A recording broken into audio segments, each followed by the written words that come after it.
हिमाचल प्रदेश के जिला मंडी में भारतीय किसान संघ के बैनर तले सभी खंडों से आई महिला और पुरुष कार्यकर्ताओं ने मंडी जिला मुख्यालय पर धरना प्रदर्शन किया और उपायुक्त के माध्यम से पीएम और सीएम को ज्ञापन भेजा।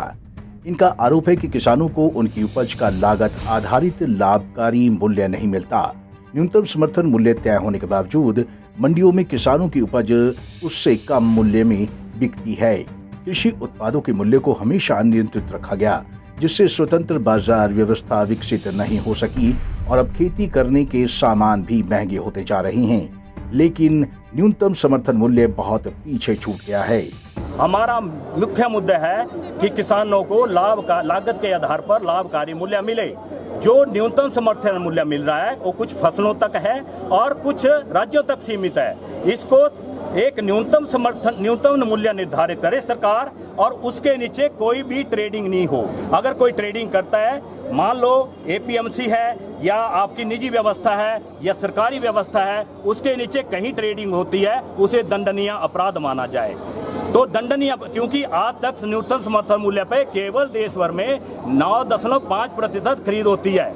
86% जो है हमारा 86% जो किसान है वो छोटा किसान है, छोटी उसकी जोत है, उसको कोई लाभ नहीं अब मिल रहा है। वो रीढ़ की हड्डी है, तभी वो भाग रहा है, तभी वो बेरोजगार है। उसके ऊपर ध्यान देने की आवश्यकता है, उसको खेती को संभालने की जरूरत है और खेती के अंदर देने की जरूरत है। तो दो तरह की व्यवस्था बनती है। एक तो किसान को आय कहाँ से आय तब आएगी जब उसको कहीं न कहीं गारंटी मिलेगी कि इतना जो मेरी उपज है, मेरी ये जो उपज है इतने में बिकेगी और इससे नीचे नहीं बिकेगी, तो वो विश्वास के साथ खेती करेगा।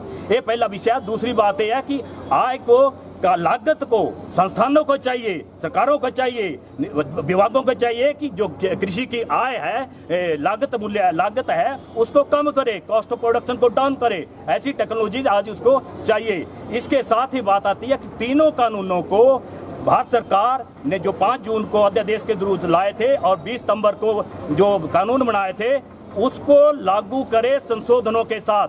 इसी संदर्भ में भारतीय किसान संघ ने देश भर से 25,000 ग्राम समितियों से 8 अगस्त 2020 को सभी को ज्ञापन दिए थे माननीय प्रधानमंत्री जी को। घोषित मूल्य पर किसान की उपज को बेचना सुनिश्चित हो, फिर चाहे वो मंडी में बेचे, मंडी के बाहर, या फिर चाहे सरकार खरीदे, लेकिन घोषित मूल्य से कम पर क्रय विक्रय को अपराध मानना होगा। ये सब सिर्फ और सिर्फ तभी संभव है जब इसके लिए कठोर कानून बनेगा। ऐसे में लागत आधारित लाभकारी मूल्य दिए जाने के लिए कठोर कानून बनाए जाएं, वरना किसानों को खेती छोड़कर सड़कों पर उतरने के लिए मजबूर नहीं किया जाएगा। पंजाब केसरी टीवी के लिए मंडी से सीमा शर्मा की रिपोर्ट।